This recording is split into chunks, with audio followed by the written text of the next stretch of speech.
Hi, this is Dan Major for Life the Basic Manual, and I'm here today to talk to you about ways of living with chronic pain which can provide additional balance and quality of life. For people with chronic pain conditions, and that includes me, there are a wide range of physical and emotional impacts that can be really challenging to deal with.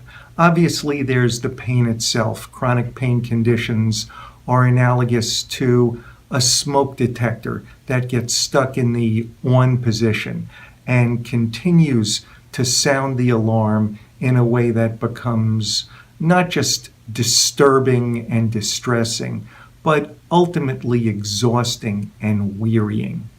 Now, along with the pain, there are the effects in terms of our physical capacity, the way in which it limits or inhibits the things we can do depending upon the nature of the chronic pain condition.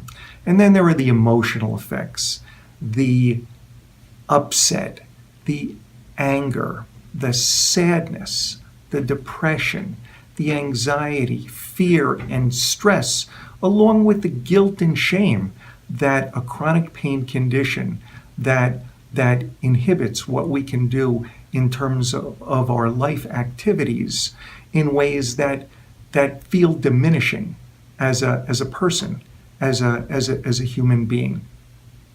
So with all of that, there is a tendency to remain sedentary when people have chronic pain conditions. It can hurt to move. Moving can result in increased pain sensations. And then there's the fear that moving will make the pain worse, even if we haven't necessarily experienced that, the anticipatory pain.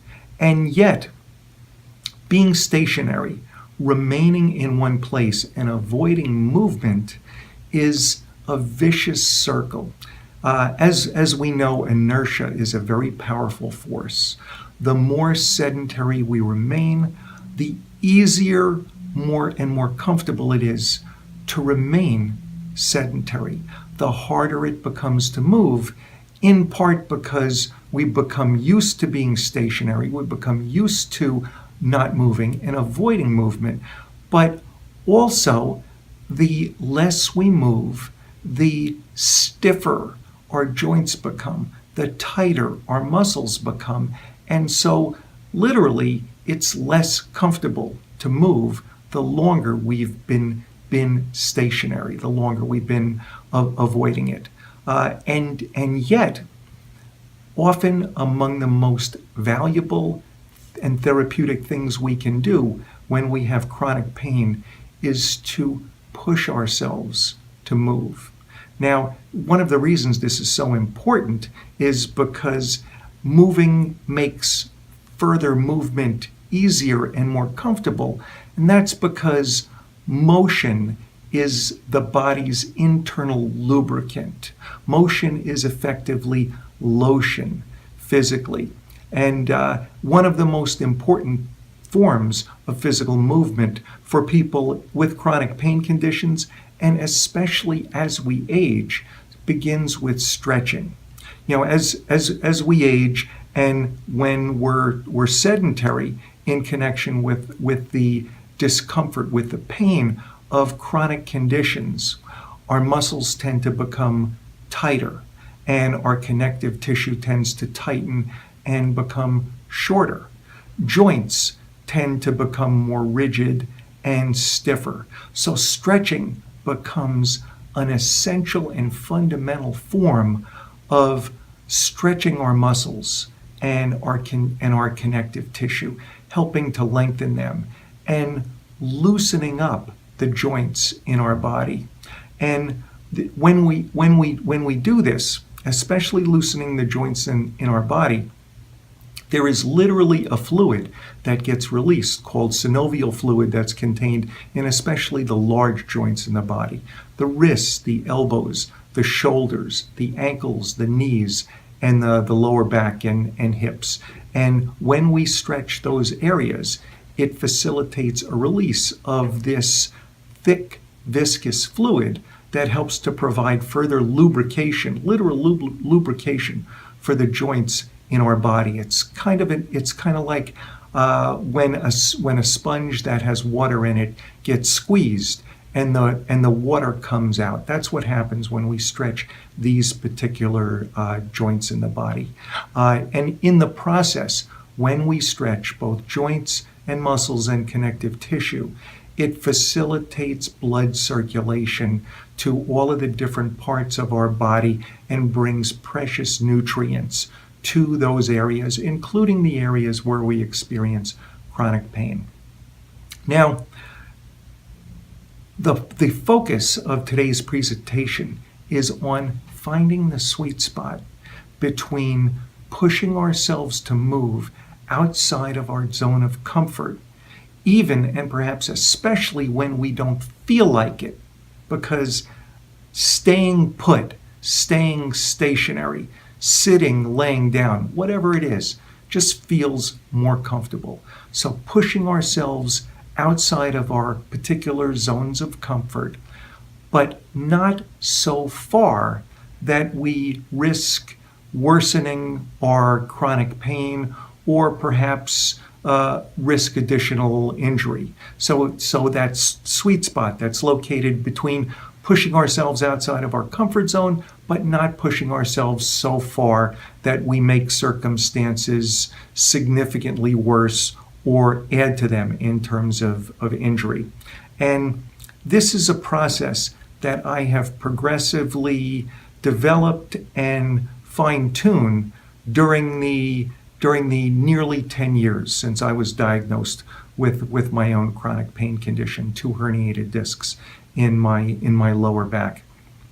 And through a process of pain recovery, my level of functioning and activity has returned to really a pretty normal state where I can participate in the vast majority of activities that I did previously, including physical activities such as playing tennis, bowling, and doing some very significant hiking in the high elevation mountain wilderness around where I live in Las Vegas and in other places, the Grand Canyon, Yosemite National Park, and so forth. This is spectacular for me to be able to return to, insofar as these are activities that, although they test my physical and functional capacity, and they always result in an increase in my pain level, they bring such meaning and joy to my life that the trade-off is worth it. But I have to be very careful. I have to be very mindful when I participate in any of these activities because of my chronic pain condition. And so what I do is I engage in an ongoing self-assessment process that helps me to locate and be in pretty continuous conscious contact with the sweet spot that I described earlier. So this is a self-assessment protocol that I engage in, again, very regularly, and always in preparation for some sort of less usual physical activity, tennis, bowling, hiking, even a significant walk, and so forth.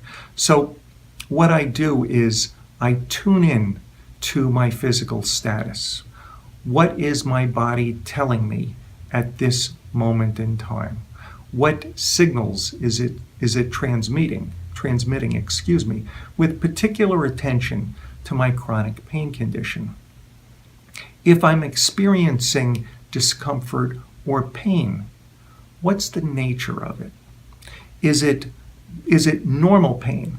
Because the reality for folks with chronic pain conditions is that we learn how to live with a certain degree of pain with as much grace and acceptance as we can mobilize. And then there are a range of skills and practices that we can utilize to turn down the volume of the pain to make it more bearable as time goes on. But there's almost always a certain degree of pain that we find ways to learn how to live with and still have functional capacity and quality of life. So what's the nature of my pain or discomfort? Is it normal? Is it more usual? Or is it something more? If it's something more, what's the level of it? If my usual level of pain is a 2 or a 2.5, would this be a 4, a 5, higher? And what's the quality of the pain or discomfort?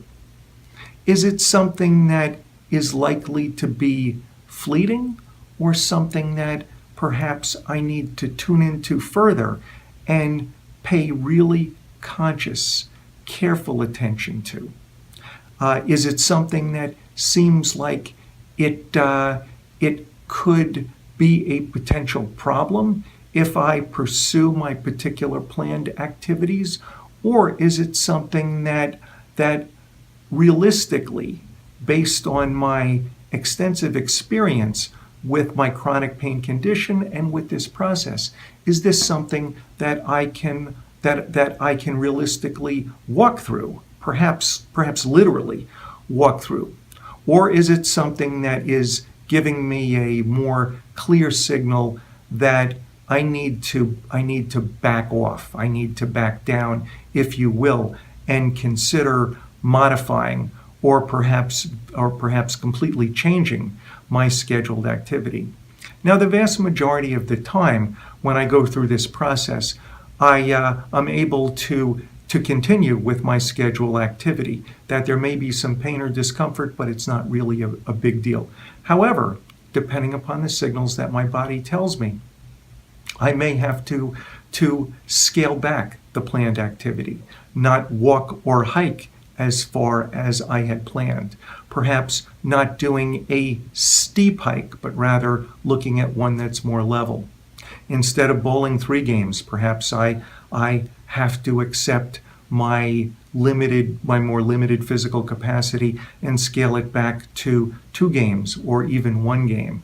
And if I'm playing tennis, perhaps I instead of playing 2 sets, I only play 1 set. And then in some circumstances also, the signals are clear and strong enough where I know, as much as I don't want to cancel my planned activities, especially if they involve a group of people, and part of me will always feel as though I'm letting them down, there are circumstances where I have to opt out and simply focus on taking care of my chronic pain condition at this point in time.